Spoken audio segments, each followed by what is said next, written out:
சிந்தா எடுத்து வெண்பா தொடுத்து பாலும் நற்பாலாகி பேருரை நிகழ்த்த என் நாவில் நடம் பயின்ற நற்றமிழே, உன்னை வணங்கி உன் அவையை வணங்கி என் உரையை துவங்குகிறேன்.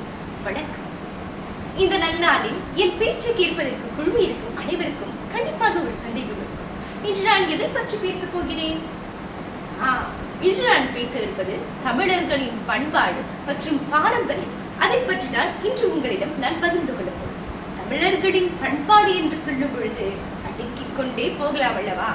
உடை, நம்பிக்கை, உணவு என எவ்வளையோ இருக்கிறது. முக்கியமாக சொல்ல போனால் கலையும் இதில் அடங்கும். கலை என்று சொன்னாலே சொல்லிக்கொண்டே போகலாம் ஒரு நாள் முழுவதும். அப்படி தமிழர்களுக்கு 64 கலைகள் விந்து கிடைக்கிறது. அவை அனைத்தையும் பற்றி இன்று நாம் பார்க்கலாம். பாருங்கள். சரி, முதல்ல கலையை பற்றி பாருங்கள். கலை என்றால் என்ன? கலை என்று சொல்லி இவ்வளவு அழகாக இருக்கு. கலை என்பது ஒரு அழகு, கலை என்பது ஒரு இனிமை. அந்த கலை என்பது ஒரு தமிழர்களுக்கும் அந்த கலை இருக்கும். அந்த கலையை நம்ம ஒரு திறமையின் வெளிப்பாடாக பார்க்கிறோம். அப்படி பார்க்கும் பொழுது தமிழர்களுக்கு 64 கலைகள் இருக்கிறது என்று சொல்றாங்க. ஆயக்கலைகள் 64 என்று சொல்றாங்க. சமயக்கலை, தையக்கலை, ஆடற்கலை, நாடகக்கலை என்று எவ்வளவோ இருக்கு அந்த கலைகள்.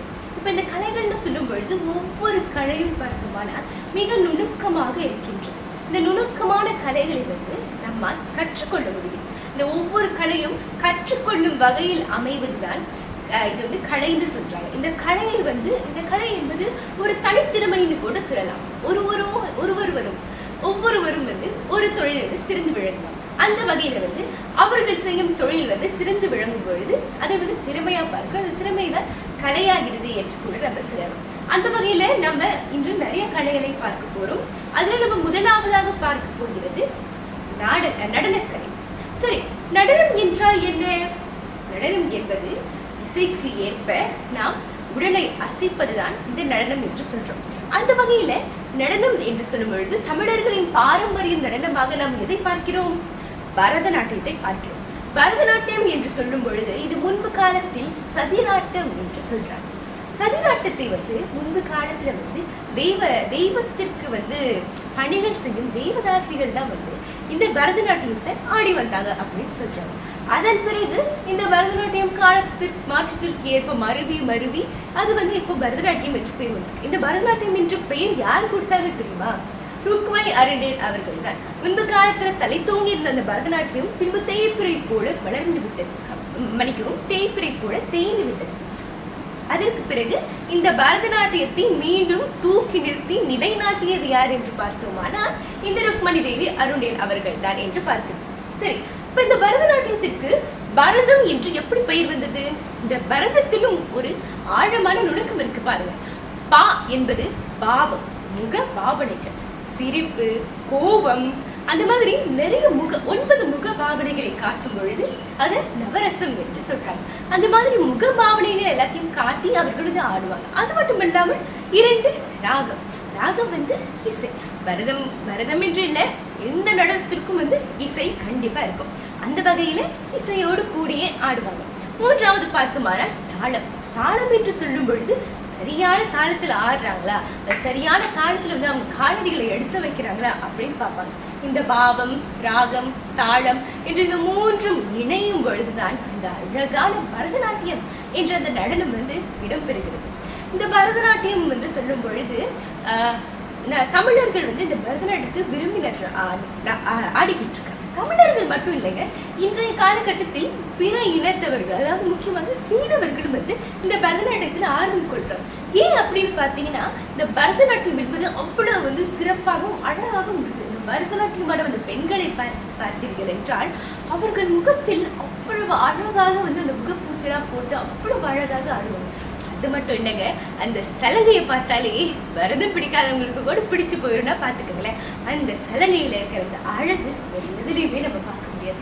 அவ்வளவு நுணுக்கமா செய்திருப்பாங்க. அவ்வளவு அழகா அந்த ஓசை காதுக்கு இனிமையா இருக்கும்னு சொல்லலாம். அந்த அளவுக்கு இந்த பரதநாட்டியம் என்பது தமிழர்கள் மட்டும் இல்லாமல் பிற இனத்தவர்களையும் ஈர்க்க வைக்கிறது என்பது உண்மையாகும். இதுதான் இந்த பரதநாட்டிய கலை என்று சொல்றது, நாட்டிய கலை. அடுத்தது பார்த்தோமான நாடகக்கலை. நாட்டியம் என்று சொல்லும் பொழுது இசையும் உடல் அசைவும். அது நாடகம்னு சொல்லும் பொழுது நம்ம ஒரு கதாபாத்திரமாகவே நம்மை மாற்றிக்கொண்டு வசனங்கள் அனைத்தையும் கூடி ஒரு கதையோட்டத்தை நம்ம சொல்லும் பொழுது அது நாடகம் என்று சொல்றோம். பரதம் அதாவது நடனம் என்று சொல்லும் பொழுது அதில் ஒரு கலைஞர் இருக்கலாம், பல கலைஞரும் இருக்கலாம். ஆனால் நாடகம் என்று சொல்லும் பொழுது ஒரு கலைஞர் இருக்க முடியாது, பல கலைஞர்கள் சேர்ந்து உருவாகுவதுதான் ஒரு நாடகம் என்று சொல்றோம். சரிங்களா? இப்ப இந்த நாடகத்திற்கு அந்த மேடை அமைப்பே அவ்வளவு நுணுக்கமா இருக்கு. இந்த மேடை அமைப்பு செய்யறது கூட ஒரு கலை அப்படின்னு சொல்றாங்க. அந்த வகையில இந்த நாடகத்தை பார்த்தோம்னால் முன்பு காலத்துல கூத்தாக இருந்தது பின்பு கால மாற்றத்துக்கு ஏற்ப மருவி இன்று நாடகமாக இருக்கிறது. ஆனால் இன்றைய நிலையில் நாடகம் நம் தமிழர்களிடத்தில் எப்படி இருக்கிறது என்று பாருங்கள். இன்று காலத்தில் யாருக்கும் நாடகம் என்றால் என்ன என்று தெரியவில்லை. நம்ம வரலாற்றில் மட்டும்தான் இந்த நாடகத்தை படிக்கிறோமே தவிர நாடகம் போடுவது இன்று முற்றிலும் குறைந்துவிட்டது. அதற்கு மாறாக தான் இன்று திரைப்படங்கள் அந்த மாதிரி வந்துவிட்டது. நம்ம தொலைக்காட்சியில பார்க்கின்ற விஷயங்கள் நம்ம நேரடியாக நேர்வாழ்வில் முன்பு காலத்துல நடித்து காட்டிக் கொண்டிருந்தார். இது ஒரு திறமை தானே, எல்லாராலும் நடித்து விட முடியாது அல்லவா? இந்த மாதிரி திறமைசாலிகள் தங்களுடைய திறமைகளை முன்காட்டுவதற்கு போடப்பட்ட அந்த மேடை தான் அது நாடகம் என்று சொல்றாங்க. அந்த மேடை நாடகத்துல அவங்க அந்த கதாபாத்திரமாகவே மாறி அந்த வசனங்களை அவங்க உள்வாங்கி அதை வெளிப்படுத்தும் பொழுது அந்த நாடகத்திற்கே மிகவும் சிறப்பு வாய்ந்த ஒரு அம்சமாக நம்ம பார்க்கிறோம். சரிங்களா? அதாவது இதுதான் இந்த நாடக கலை. ஆனா இன்றைய நாடக கலை பார்த்தோம்னால் அது தேய்ந்து போய்விட்டது, இல்லாமலே போய்விடுதுன்னு சொல்றோம். இப்போ நம்ம போட்டிகளுக்காக நம்ம போகிறோம், நாடக போட்டி அப்படின்னா போதும், அதுல மட்டும்தான் நாடகங்கள் இருக்குதே தவிர பிள்ளைங்க படிக்கிறார்கள், அந்த நாடகத்தை பற்றி தெரிந்து கொள்கிறார்கள். ஆனால் அன்றாட வாழ்வில் அது ஒரு சாத்தியமில்லாத விஷயமாகிவிட்டது. காரணம் தொலைக்காட்சியின் ஆதிக்கம் என்று அதிகமாகிவிட்டது. அது மட்டுமல்ல, திறன்பேசியில் வலையொலி என்ன இந்த மாதிரி பல புது தொழில்நுட்பம் கொண்டே இருக்கும் பொழுது மக்கள் தொழில்நுட்பத்திற்கு ஏற்ப தங்களை மாற்றிக்கொள்கிறார்கள். அதனால் இந்த பழங்காலத்தில் நாம் பயன்படுத்த பொழுதுபோக்காக இருந்த நாடகங்கள் எல்லாம் இன்று மறைந்துவிட்டது. நாடகம் சொல்லும் பொழுது பொழுதுபோக்காக தான் அவர்கள் செய்தார்கள். அதாவது வேலையெல்லாம் முடித்துவிட்டு ரொம்ப களைப்பா இருக்கும் பொழுது ஒரு மன மகிழ்ச்சிக்காக அந்த நாடகத்தை பார்த்தாங்க. இப்போ தொலைக்காட்சி வந்துவிட்டது, தொலைபேசி வந்துவிட்டது. இப்படி ஒரு தட்டுனாலே நம்ம தொலைபேசியில எல்லாமே இருக்கும். நம்ம சிரிக்கிறோமா, தொலைபேசியில காமெடி பார்க்கலாம், அழுகணுமா, சோகமான ஒரு படம் பார்க்கலாம். அந்த மாதிரி எவ்வளவோ தொலைபேசிக்குள்ளேயே அடங்கி இருக்கும் போது இந்த நாடகம் என்பது குறைந்து விட்டு வந்தது என்று சொல்லலாம். இது மாதிரி நாடக கலை, நடன கலை, பல கலைகள் இருக்கு. அடுத்து நம்ம என்ன கலை பார்க்கணும்? இசைக்கலை. இசை என்று சொல்லும்போது எவ்வளவு அழகா இருக்கு. இந்த இசைக்கலை ஆணித்தரமாக இருந்தது இந்த தமிழர்கள் என்றுதான் சொல்லணும். தமிழர்கள் தான் இந்த இசைக்கலையை தொடக்கி வைத்தாங்க. இந்த இசைக்கலைன்னு சொல்லும் பொழுது நிறைய இசைக்கருவிகள் தமிழர்களிடையே இருந்தது. அந்த வகையில் முதலாக தமிழர்களிடத்தில் இருந்தது என்பது யாழ் என்று சொல்றோம். அந்த யாழ் என்று சொல்லும் பொழுது அதோட இசை நீங்க கேட்டிருக்கீங்களா? காதுக்கு அப்படி தேன் பாயிற மாதிரி அவ்வளவு அருமையா இருக்கும் அந்த இசை. அந்த மாதிரி இந்த இசைக்கலை தமிழர்களிடம் மிக நுணுக்கமாக இருந்தது அப்படின்னு சொல்றாங்க. இன்று புல்லாங்குழல் இதெல்லாம் செய்யறாங்க. மூங்கில் இன்று ஒரு புல் வகை சார்ந்த செடி என்று இன்று சொல்றாங்க.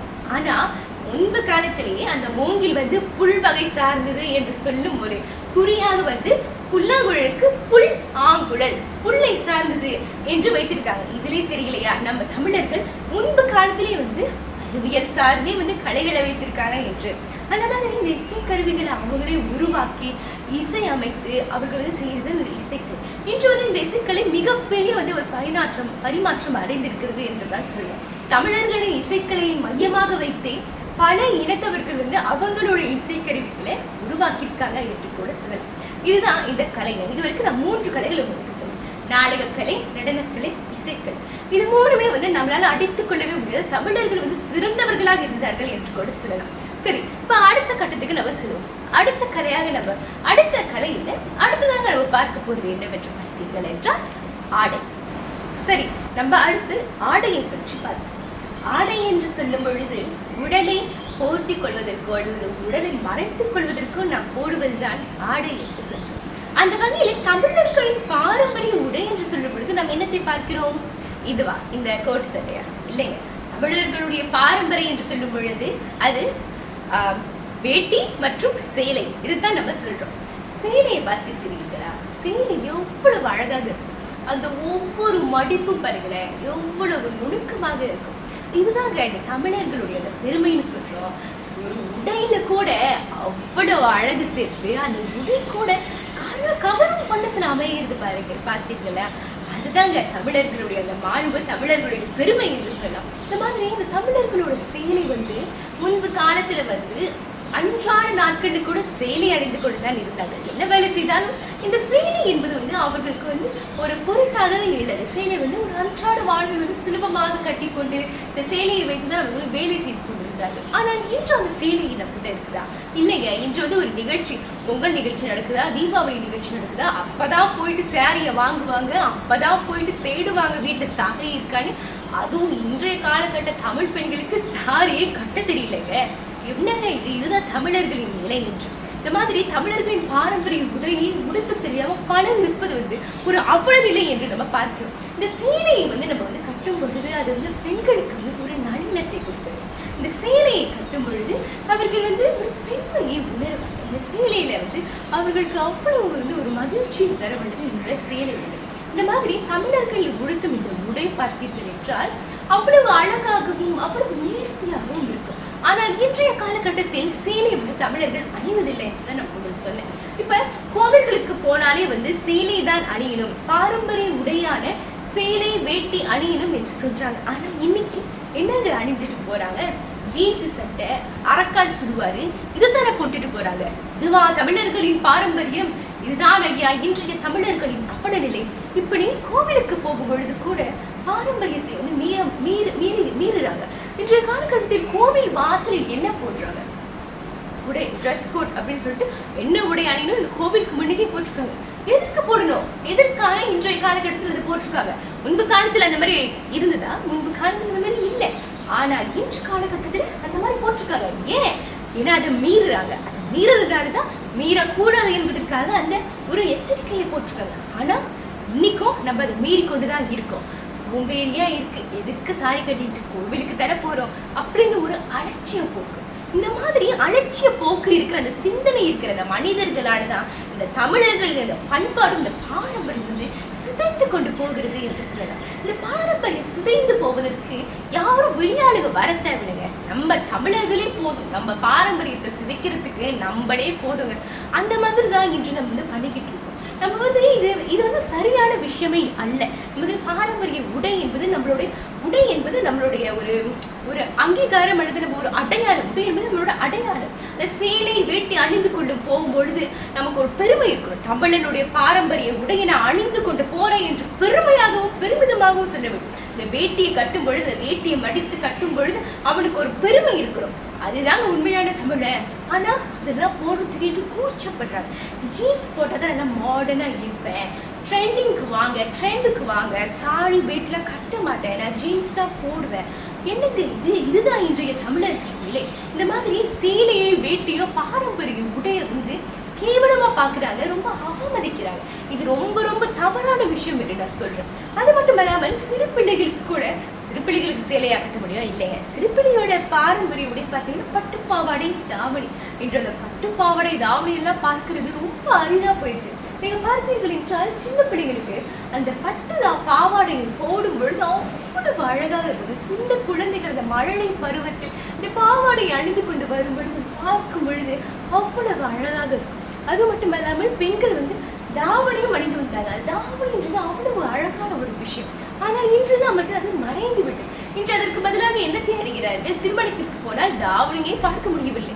திருமணத்திற்கு போனால் லெஹெங்கா என்று லெஹெங்கா என்று வடநாட்டவர்களுடைய அந்த ஆடையை தான் அணிந்து கொண்டு போகிறோம். இங்க இப்படி இடுப்பு தெரிகிறது, இங்க கீழே இறக்கமா இருக்கு அப்படின்ட்டு ஒரு அரைகுறையான உடையை தான் நம்ம அணிந்து கொண்டு சொல்றோம். அதையும் நம்ம பெருமையாக நினைத்துக் கொள்கிறோம். ஆனால் அது அல்ல தமிழர்களின் பாரம்பரியம். சேலை தான் பாரம்பரியம், தாவணி தான் பாரம்பரியம், வேட்டி தான் பாரம்பரியம் என்பதை மறந்து விட்டு போகிறோம். இந்த மாதிரி தமிழர்களின் பாரம்பரிய அந்த உடைகளை அணியாமல் போவது நமக்கே ஒரு தாழ்வு மனப்பான்மையை உண்டாக்கிவிடும் என்பதுதான் உண்மை.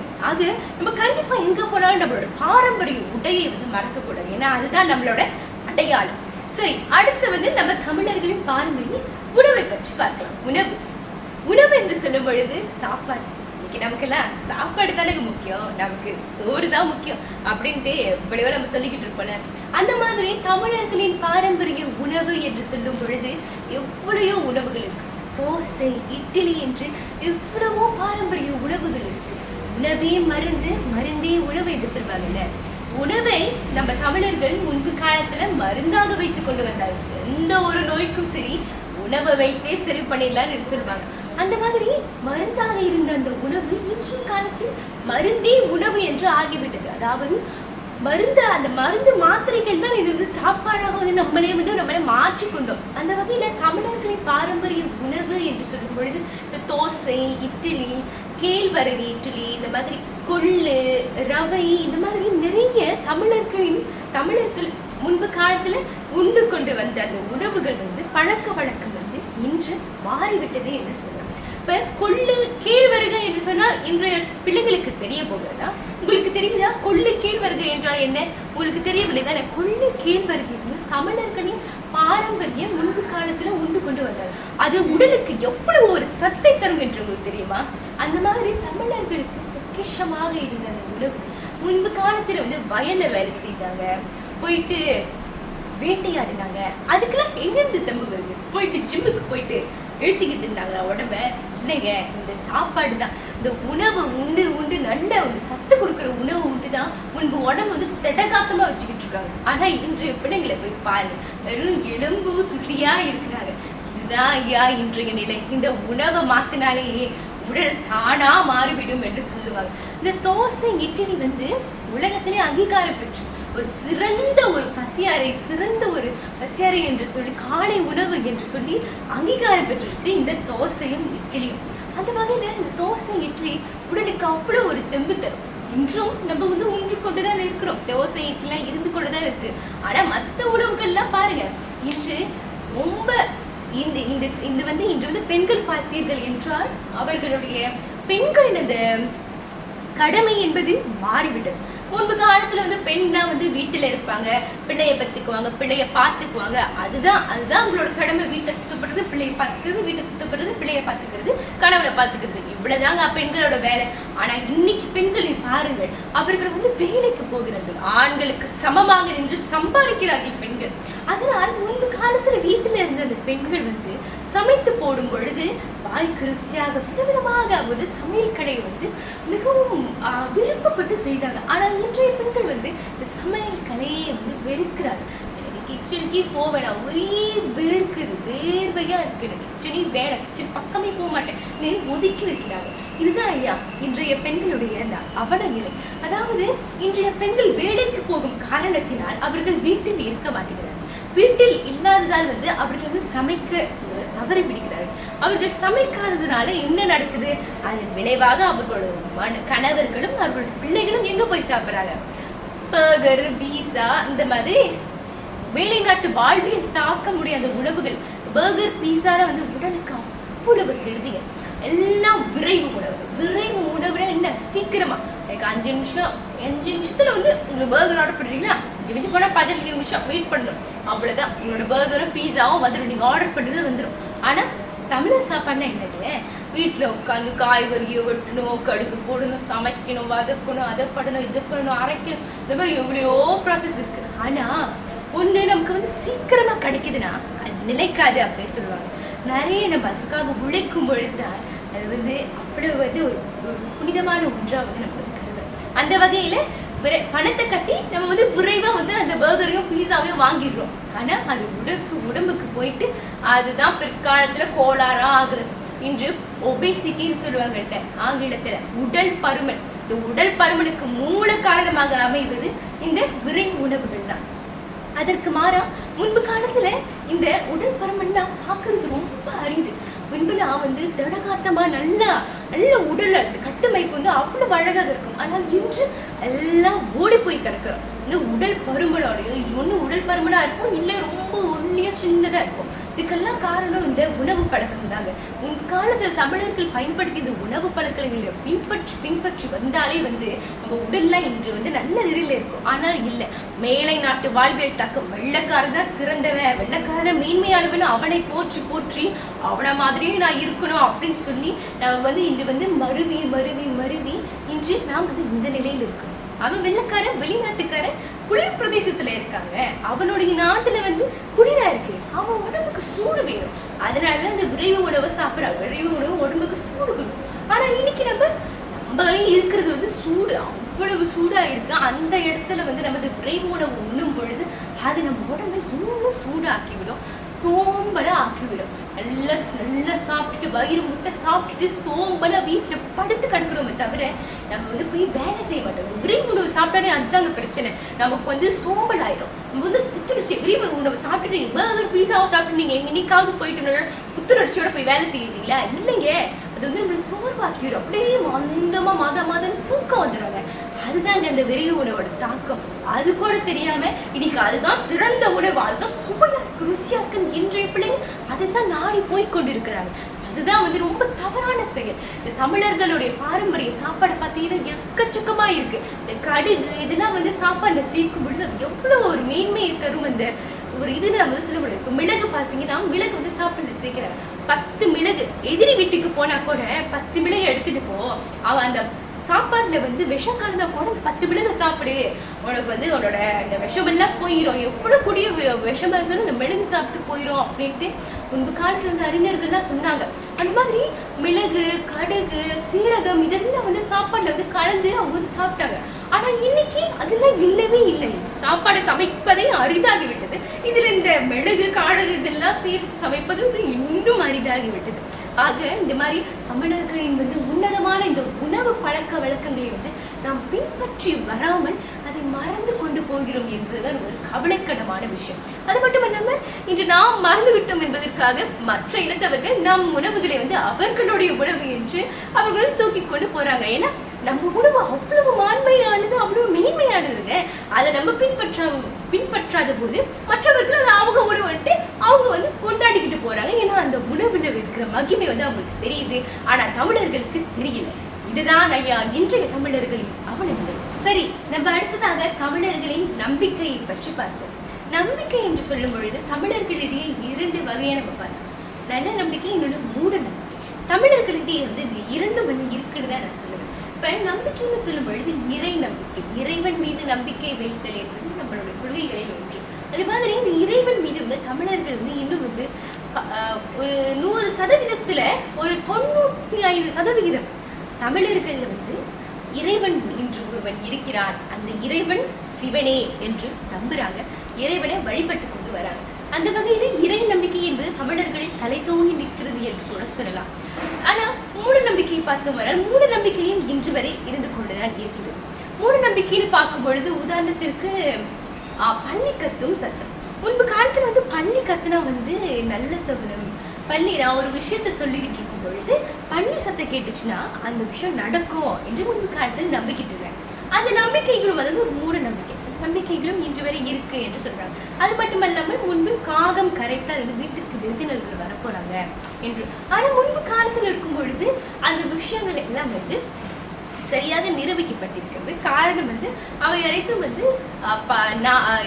முன்பு காலத்தில் எழுதப்பட்ட நூல்கள், பதிற்றுப்பற்று, புறநானூறு, அகநானூறு அதெல்லாம் இடம்பெற்றிருக்கு. உதாரணத்திற்கு பார்த்தோமானால் அகநானூற்றில் ஒரு சிறிய ஒரு கதை வரும். அதாவது ஒருத்தவங்க அவங்க தோழியிடம் சொல்லிக்கிட்டு இருக்காங்க, இந்த மாதிரி நேற்று என் வீட்டில் காகம் கரைத்து கொண்டே இருந்தது.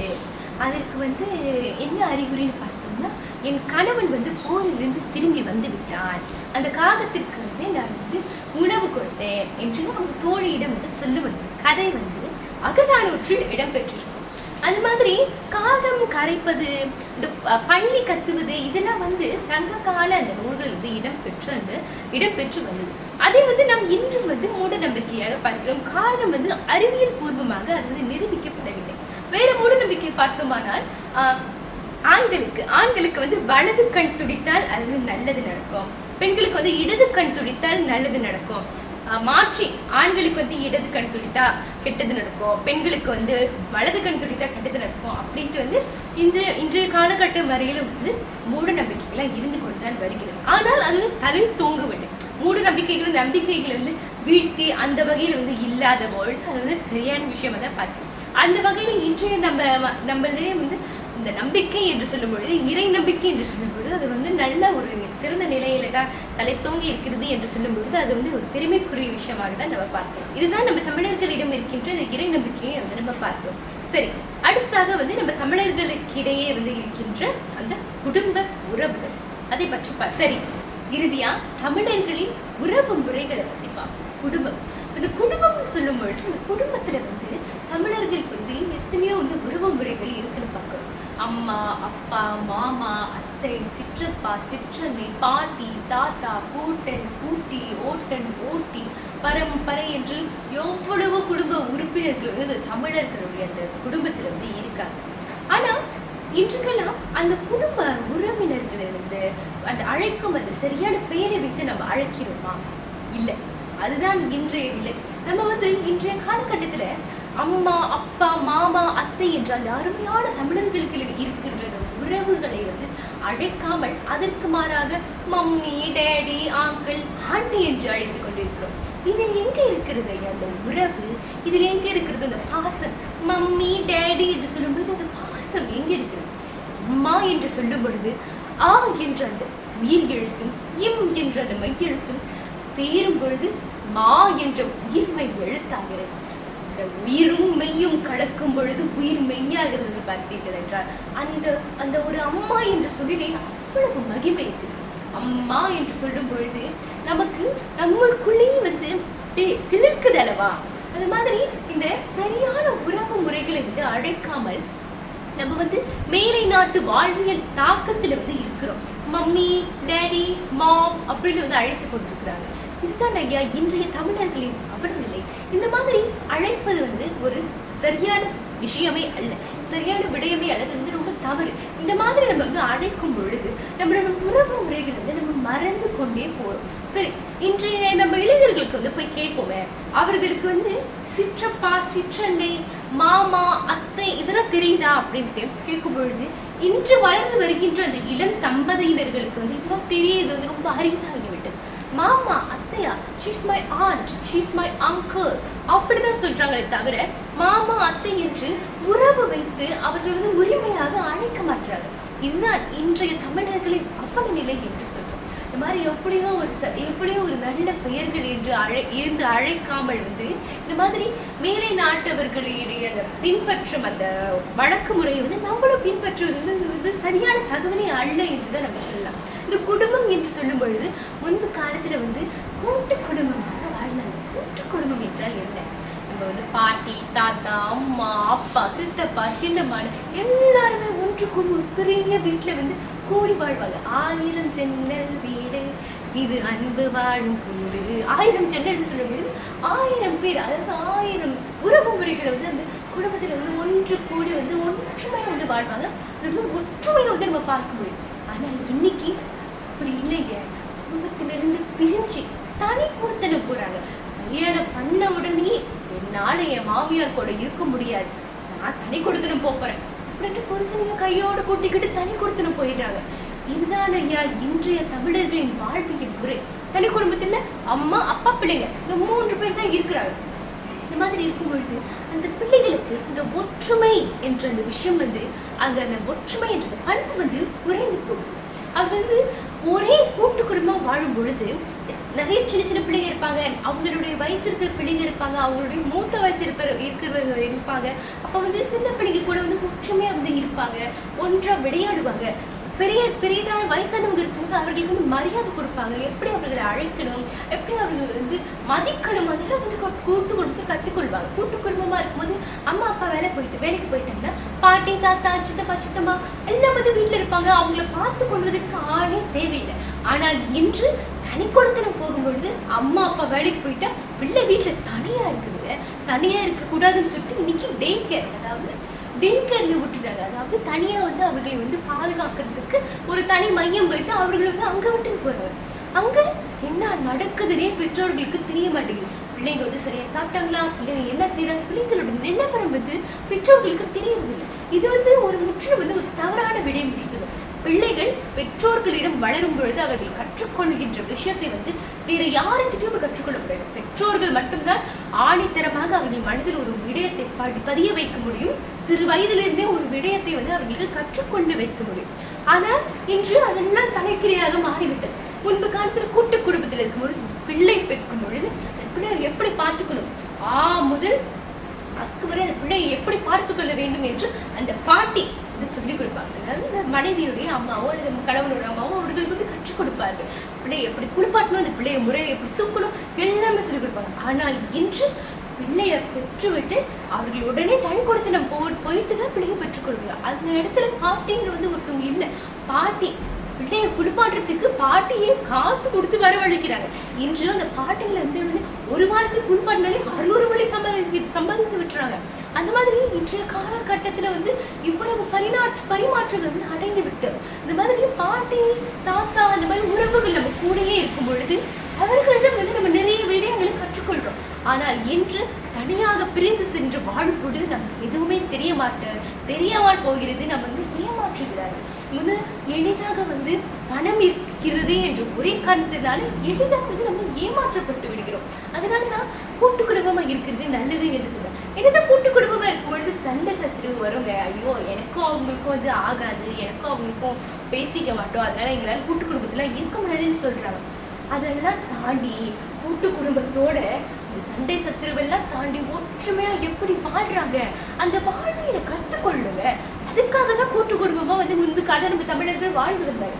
அதை புரியாம இன்னைக்கு கருத்தனையா பிரிந்து சிதைந்து போய் தனிமரமாக நின்று கொண்டிருக்கிறோம். இதுதான் ஐயா இன்றைய தமிழர்களிடத்தில் இருக்கும் அந்த அவழ நிலை. ஆக இது நான் வந்து நிறைய விடயங்களை உங்கள்கிட்ட சொல்றேன். தமிழர்களின் பண்பாடு, தமிழர்களின் பாரம்பரியம், தமிழர்களின் பாரம்பரிய உடை, உணவு, தமிழர்களின் கலைகள், நம்பிக்கைகள், தமிழர்களிடத்தில் இருக்கிற குடும்ப உறவின் மகிமைகளை பத்தி தான் நான் உங்கள்கிட்ட சொல்லியிருக்கேன். ஆக இதெல்லாம் வந்து நம்ம வந்து இன்னும் வந்து பின்பற்றணும். நமக்கு அடுத்து வருகின்ற சந்ததியினர் தொலைபேசி என்ற அந்த ஒரு கையளவு இருக்கின்ற தொலைபேசி உள்ளே அவர்கள் வாழ்க்கையை அடைத்து விடாமல் அதை விட்டு வெளியே வர வேண்டும். அவர்கள் வாழ்க்கையில் வந்து வாழ வேண்டும். வாழ்க்கையில் இந்த தொலைபேசியை தவிர்த்து வேறு என்ன இருக்கிறது இந்த உலகத்தில் வந்து ஆராய்ச்சி செய்ய வேண்டும், பார்க்க வேண்டும், அனுபவிக்க வேண்டும். அதற்காக இந்த தொலைபேசி வந்து சிறு வயதிலிருந்தே அந்த பெற்றோர் வந்து அவர்களிடமிருந்து எடுத்து விட்டு அவர்களுக்கு தமிழர்களாக இருந்தாலும் அவர்களுடைய பாரம்பரியத்தையும் அவர்கள் பண்பாட்டையும் சிறு வயதிலிருந்து அந்த பிள்ளைகளுக்கு வந்து பெற்றோர்கள் கற்றுக் கொடுக்க வேண்டும். அதற்கு ஒரு முக்கிய வந்து ஒரு பங்கு வகிக்கிறது என்னவென்றால் தமிழர்கள் தங்களுடைய பிள்ளைகளை தமிழ் பள்ளிக்கு அனுப்ப வேண்டும். அந்த தமிழ் பள்ளிக்கு அனுப்பும் பொழுது அங்கேயே முக்காவாசி பாரம்பரியத்தை பண்பாட்டையும் வந்து கற்றுக் கொடுத்துறாங்க. அதுதான் வந்து இந்த தமிழ் பள்ளிக்கிட்ட இருக்கிற இந்த மகிமை என்று சொல்றோம். இந்த மாதிரி பெற்றோர்கள் வந்து ஒரு சின்ன விஷயத்தை வந்து புறக்கணிக்காம தமிழர்களிடத்துல இந்த பற்று வந்து மேம்படுத்துவதற்கு அவர்கள் பிள்ளைகளிடம் வந்து எடுத்து செல்ல வேண்டும். அடுத்த சந்ததியினர் வந்து இதை பற்றி மறந்து போகாமல் அடுத்த சந்ததியினரும் வந்து நல்ல ஒரு இந்த தமிழ் பற்று கொண்டு தமிழர்களின் வாழ்வை பெருமைப்படுத்தி தமிழர்கள் என்றாலே பெருமை என்று அவர்கள் மார்த்தட்டி பெருமையாக இருப்பதற்கு இன்றைய அந்த பெற்றோர்கள் வந்து முக்கிய காரணமாக இருக்கிறாங்க. இன்றைய இளைஞர்கள் தான் முக்கிய காரணமாக இருக்கிறாங்க. அதனால தமிழன் என்று சொல்லடா தலை நிமிர்ந்து நிலடா என்று சொல்லி தமிழனாக இருக்கும் பொழுது நான் குறுக்க வேண்டிய அவசியம் இல்லை. நான் தமிழன் என்று பெருமையாக மார்த்தட்டி கொள்ள வேண்டும் என்று சொல்லி விடைபெறுகிறேன். நன்றி, வணக்கம்.